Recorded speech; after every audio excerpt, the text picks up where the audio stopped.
Привет, друзья! С вами Олег, компания People. С нами вот ребята уже сразу разбегаются. Сегодня у нас будет интересная такая тема. Мы пообщаемся с инсталлятором охранных систем и порасспрашиваем вообще о его житие-бытие. Виталий. Да, привет. Я Олег, Виталий, вас познакомлю. С Виталием мы уже работаем, наверное, годика 3, наверное, да? Ну, возможно, даже деле, больше. ну, Не, ну, знаем друг друга больше. Да, знаем друг друга намного больше, но с самого старта, как мы начали работать, Виталий помогает нам монтировать наши системы для наших заказчиков. Виталий, напомни, ты в принципе делаешь все. Ну, все, кроме видео. стараюсь пожарку не брать, потому что пожарка там отдельная вообще То есть сфера. видеонаблюдение, охранная сигнализация, домофония, аналоговая, IP, да. то есть в принципе знаком со всеми брендами. Ну, стараюсь. Опыт уже большой? Ну, 11 лет. 11 лет в этой Да, теме. 11 лет в этой сфере. Как вообще попал в эту тему? Отправили с техникума на практику. Была такая солидарная, сейчас даже есть достаточно крупная фирма одна, называется Рубеж.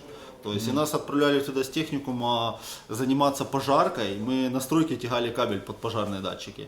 Вот. И это было еще на 3-м курсе техникума. И после этого меня в эту сферу затянуло. Потом я попал в Трансэкспо. Вот. И вот так вот потихоньку 11 лет в этой сфере. Супер. Ну, на самом деле, мне кажется, это такая, у многих такая же история, Ну, наверное, вот как да. и у меня в студенчестве, то есть вот как-то там попал в эту историю и, в принципе, достаточно, мне кажется, интересно и развивающийся. Да, понятное дело, Не было никогда желания спрыгнуть? Ну, да, типа, было уйти желание, в другую сферу? было желание, просто я так все равно сидел, думал, да я по большому счету ничего больше не умею. Ну, реально, я так, ну можно, конечно, устроиться каким-то менеджером, где-то там двери продавать или еще что-то, то есть окна, двери продавать. Ну вот. Еще была тема очень интересная, хотел уйти на курсы по программированию. То есть, сейчас это модно, IT. да, актуально. То есть я этот вариант, кстати, не исключаю, одно второму не мешает. То есть просто это надо уже целенаправленно выделить время, вот, и заняться плотно. Но это, допустим, чтобы стать нормальным толковым программистом, даже на этапе обучения, то есть плюс-минус это полгода нужно потратить.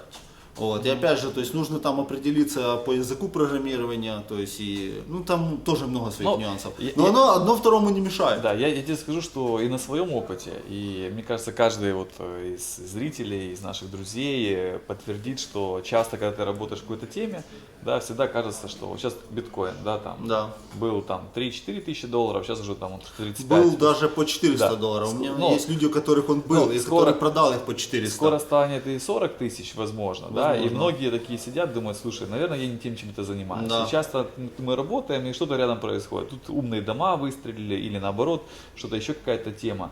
И ты думаешь, слушай, я вот там 10-15 лет посвятил этой сфере, систем, допустим, безопасности, да, и вот как бы маржа маленькая с каждым годом, ну, все же мы привыкаем. Конкуренция больше, чуть-чуть, да, что вот как бы вот так вот тяжело, но мне кажется, что все-таки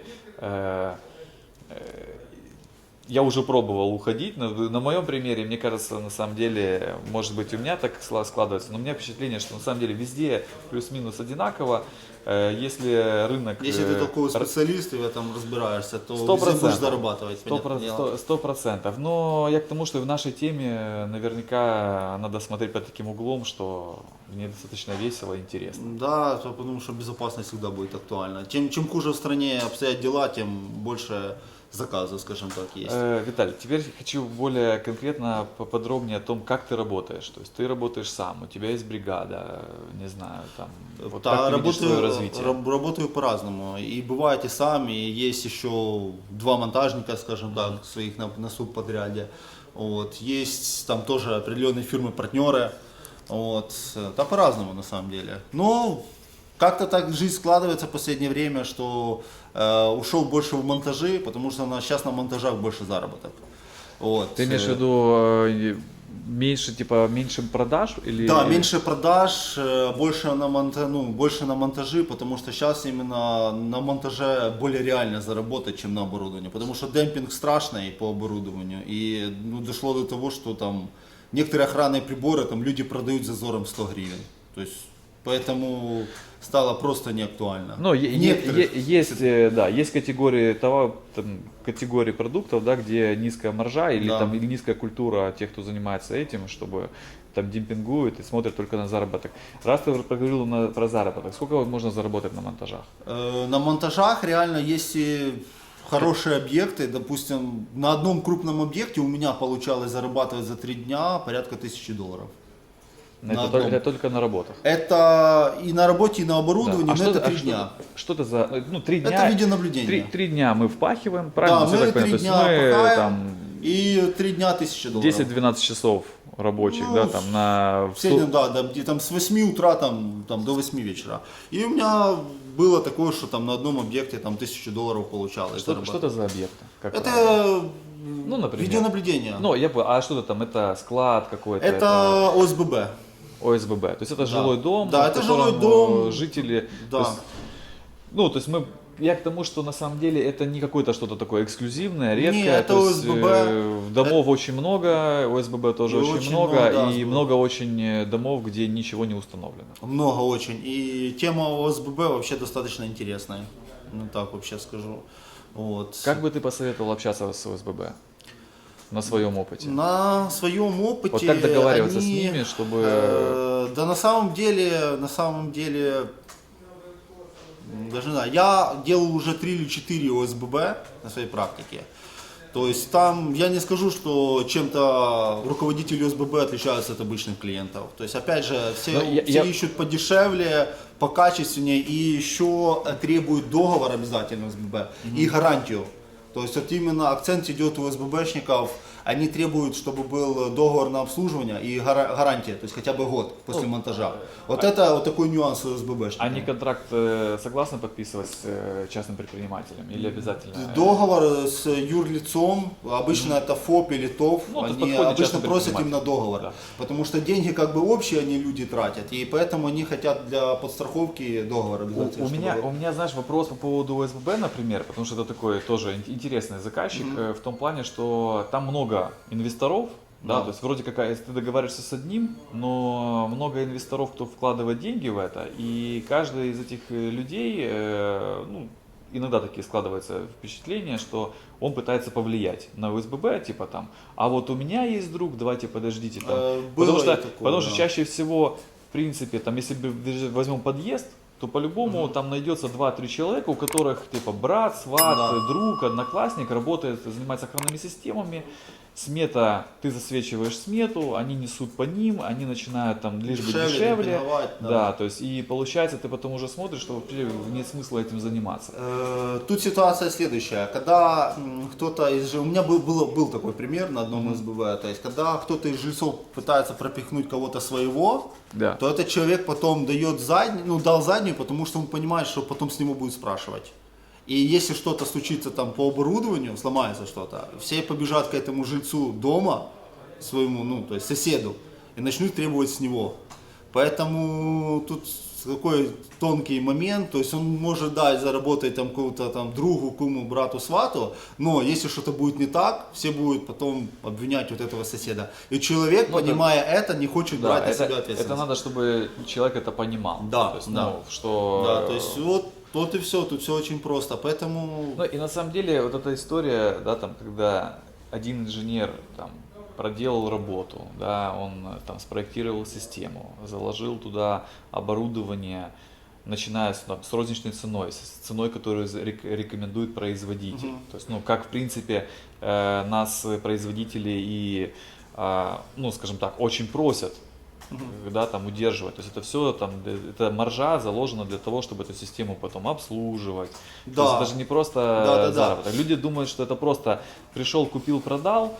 Типа, давайте мы его продавим, да, там, демпинганем, грубо говоря, что мы вообще на оборудовании не зарабатываем. То, что ты зарабатываешь, пытаешься продать оборудование по рознице, потому что ты понимаешь, что тебе потом эту систему надо будет обслуживать. И у меня вот недавно был случай, когда пришлось где-то полгода простояла система на одном из СББ, и потом там умер блок питания. И пришлось по гарантии ехать людям бесплатно менять этот блок питания. То есть ни много ни мало, плюс съездить за город, потратить каких-то там 15-20 баксов на этот блок питания, потому что самый дешевый блок питания нету смысла ставить, Ну да. то есть если уже ставишь, то чтобы оно работало. Но Ну это уже вот. с годами Да, опыт. то есть это опыт. И поэтому вот реальный пример, буквально вот недавно мне позвонил один из руководителей СББ, сказал, что у них начались помехи на камерах. Я приехал в выходной день, за свои деньги устранил, потому что у нас договор год. Вот. И плюс-минус там каких-то 20-25 баксов я потратил. Ну, вот. Но устранил, потому что гарантия. Ну, зато я думаю, что работая так, реально давая гарантию, да, Да. к тебе потом еще будут обращаться. Да, ну у меня с этого дома уже я объектов 6-7 только квартир поставил под охрану, именно в этом доме. Вот. И там работает очень хорошо сарафанное радио. То есть, в основном, как бы сейчас у меня основная масса клиентов это сарафанное радио. То есть это самый, как бы в моем случае самый идеальный Я клиент. буквально вчера записывал ролик о том, как современные инсталляторы ищут клиентов, и о том, что Да, рекомендации. как тысячу лет назад работали рекомендации, так они работают и сейчас. Но, насколько я знаю, ты тоже в Фейсбуке пишешь. Да. Ну, с Фейсбука посты. на самом деле мало, ну, то есть я эту тему, мне просто не хватает рук заниматься сайтом, Фейсбуком, то есть я периодически, когда появляется время, я Но там я- посты какие-то делаю, но в основном Да. сарафанное радио, все клиенты это сарафанное радио. То есть сайт, ну, на сайте у меня, опять же, из-за того, что у меня просто физически не хватает времени этим Я заниматься, думаю, мало. да, вопрос в том, что ты как все делаешь сам, правильно? То есть ты Да, и с клиентом да. общаешься, и продаешь, и монтируешь, и ведешь какую-то вот активность там Да. в диджитале, да, в интернете. То есть на все Но все времени просто не хватает ни физически, ни морально. масштабироваться как-то думал. Как-то думал. Ну, Ну, там, пока что, ну, как бы есть в планах там, в этом году сделать еще один сайт, вот, но уже на новом движке, более правильный, потому что у меня на сайте очень много ошибок и очень много моментов сделано неправильно. То есть на тот момент, когда мне его создавали, я просто про это не знал. А сколько это было назад? Это Давно? было лет 5 назад. То есть лет 5 назад, и многие нюансы, если бы я тогда знал, что это надо учитывать, я бы их сразу учел. Ну, это Сейчас был- очень важно для человека там оптимизация сайта с Фейсбуком, с Ютубом, то есть чтобы человек Интеграция, смог да. зарегистрироваться на сайте там, в один клик. Вот. Такие моменты сейчас очень важно. Ну, вот. У меня этого всего на сайте нету. Но это ну, как бы сейчас очень важная тема. Какие ты видишь перспективы в этом рынке? Вот я не знаю, ну даже для себя. То есть, ну вот, как ты думаешь, как он будет развиваться? Потому что, да, там кто-то, кто привык во всем видеть негатив, да, там, видит, что там, не знаю, он перенасыщается, там, или Да, только ты есть упомянул такое про дело. демпинг, там, уже сформировался рынок, там, я не знаю, все самые сильные захватили, ничего не отдают, и Многие крупные компании, достаточно такие охранные организации, они в связи с этим, сначала кризис вот этот наш, потом карантин, многие компании просто повольняли, я насколько знаю, штат, потому что они не могут содержать такое большое количество персонала. Как-то еще держатся на плаву всякие там небольшие конторы, вот, фирмы, то есть, а крупные, ну, сейчас я, по моей информации, насколько я знаю, в многих там топ охранных организациях было сокращение перед карантином. ну, это большие Да, компании, то есть да. они- А вот как раз если говорить про маленькие компании, вот про, там, грубо говоря, там, как про тебя, там, и которые сами работают на себя, либо это монтажные бригады. То есть вот для них перспективу ты видишь? Для толковой монтажной бригады, которые там специалисты хорошие, у них всегда будет работа, потому что вот как у меня, то есть там какие-то определенные прорабы, начальники охраны, которые постоянно обращаются к таким ребятам. То есть и очень важно как бы сделать качественно под ключ. Вот. Со мной работают некоторые начальники охраны, потому что знают, что я там приезжаю, там закрываю вопрос под ключ. И им не надо там кого-то искать, бегать, переделывать и так далее. Вот. Работа есть, была и будет. Вот. Вопрос только в том, что опять же из-за демпинга не всегда получается вот, какой-то объект взять, скажем так, потому что всегда найдется тот, кто сделает дешевле. Ну да, если клиент смотрит только на цену. Да, правильно? То есть да, если клиент смотрит только на цену, вот, и опять же, я могу сказать из личной практики, что у меня за последних, наверное, год-полтора количество там всяких крупных таких объектов, ну крупный в моем понимании это хотя бы когда камер 10, таких объектов стало мало. Вот, потому что люди как-то начали экономить и там отдать за систему видеонаблюдения $2000, там $3000, сейчас уже немногие готовы. Хорошо, извини, я вот сейчас как раз уточню. А ты чувствуешь, что вот, то есть я так понимаю, что объекты в основном чуть там камерка, домофончик, Да, камера, несколько домофончик, камер, там сигнализация, да, то есть минималка, то есть вот такого, и много стало обслуживания. Вот, и я не знаю, как бы, с чем это связано, но очень много стало существующих систем. Да, которые, то кто-то есть, когда-то установил, их еще нужно восстановить, люди часто наверное. в последнее время начали обращаться, кому-то там одну камеру добавить, кому-то там поменять домофон. Модернизировать Да, систему. да, модернизировать А вот систему. скажи, ты чувствуешь, что вот, количество заявок и вообще, что вот, ну, то, что я называю B2C рынок, то есть, да, то есть, обычных, там, скажем так, физлиц, этот рынок стал расти. Ну, даже с тем же Аяксом, да, то есть количество квартир, домов, уже оснащенных охранными системами, становится все больше и больше, и люди, и потребность в этом растет. Есть такое? В принципе, Потому что, ну, это, как бы мы это чувствуем у себя. Ну, в принципе, да. То есть количество, потому что люди стали больше обращать на это внимание. Если раньше это в основном бизнес, Да. там, рестораны, кафе, То склады, есть сейчас квартиры, офисы. многие люди уже на этапе строительства, ну, когда делают ремонт, уже много кто задумается там о сигнализации. То есть даже о провод, ну, если раньше там никому эта сигнализация домофон особо не нужна была, вот, то сейчас многие люди уже на этапе ремонта начали там под домофонию залаживать провода и так далее. Вот, есть такая тенденция. Все, слушай, ну, мне кажется, что такое очень получилось краткое и самое важное, что честное, откровенное такой диалог, где ты ответил на все мои вопросы. Может, ты хотел бы, не знаю, там, что-то от себя сказать, может быть, что-то я тебя не спросил, что, может быть, болит или наоборот, там, наоборот, радует тебя в этой сфере. Да, что может, ну как болит? Болит то, что демпингуют и стало просто неактуально некоторым оборудованием вообще заниматься. Вот это да, это реально больная тема. То есть этот демпинг, он по сути тоже определяет, каким брендом, каким продуктом Да. ты будешь заниматься, каким устанавливать. Да, то есть в принципе, потому что, ну, продавать охранный прибор с зазором 100 гривен, какой смысл тогда вообще этим И заниматься? его еще потом обслуживать. Обслуживать За ним не, нужно- ну, то есть гарантию держать, ну, Ну, потому я что говорю, человек в случае через чего полгода, да, в приехать. случае чего, он потом тебе звонит и говорит, вот у меня охранный прибор сломался. То есть ты тратишь потом время, чтобы его, ну, отправлять напрямую в ремонт. Не всегда хочется, потому что когда ты уже отправляешь клиента напрямую к производителю, то не сильно хорошо. Ну, я думаю, и тут и сам производитель этого не хочет, потому что... Ребят, тут такая история, мы тут с Виталиком разговариваем, а оказывается у нас аккумулятор сел. И мы даже не знаем, на чем у нас остановился, и сейчас при монтаже мы это узнаем. Но, Виталик, давай подытожим от того, что ты рассказывал. И может какой-то там месседж, который ты бы хотел сказать нашим Ну, месседж зрителям. для инсталляторов, для охранных организаций не демпинговать, вот, потому что все в одном котле варятся, вот, и, скажем так, когда, допустим, заработок на охранном приборе 100 гривен, тогда никакого нету смысла вообще этим заниматься. Лучше уже идти... Тогда встречный к тебе вопрос. Что делать, если не демпинговать? То есть, если вот приходит инсталлятор, да, он понимает, что там еще там 3-4 компании. Брать качеством, вот, брать, опять же, если там сарафанное радио, то есть если тебя рекомендуют, у меня есть случаи, ну, много таких случаев, когда клиент приходит, опять же, по Аяксу, Да. я продаю, делаю монтаж в розницу, вот, потому что это клиент, который пришел по рекомендации. А И что там ты- люди, там уже бывает, люди даже не смотрят Вот, цены в интернете. а если он тебе говорит, ты знаешь, что тут мне товарищ предложил, у него дешевле. Ты что в этом случае ты говоришь? Ну, тут опять же, в зависимости от ситуации уже. Если это какой-то крупный объект, да, Да. ну как крупный объект, где там хотя бы там каких-то 5-7 датчиков, понимаешь, каких-то что 200-300 нужно гривен немножко можно подвинуть. уступить, да, не вопрос.